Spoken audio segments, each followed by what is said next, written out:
പ്രാപിക്കുവിൻ. സമയമടുത്തു ദൈവമിതാ ന്യായാധിപനായണയുന്നു. സ്വീകരണത്തിനൊരുങ്ങിടുവിൻ. സൽകൃത്യങ്ങൾ ചെയ്തിടുവിൻ.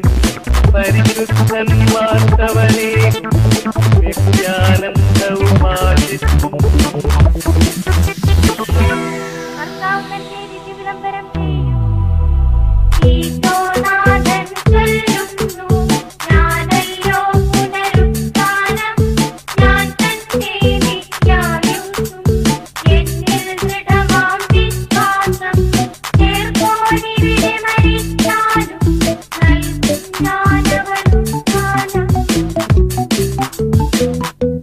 ദൈവമേ, ആര് നിനക്ക് തുല്യനാകും? എതിരേൽപ്പിന്നായി വന്നവരാ കന്യകമാരുടവൻ നരരെ ഉപമിച്ചതു നാം അറിയുന്നു.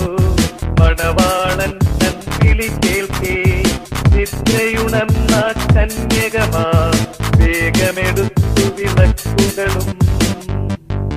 രാജമന്ദിരത്തിലവർ പ്രവേശിച്ചു.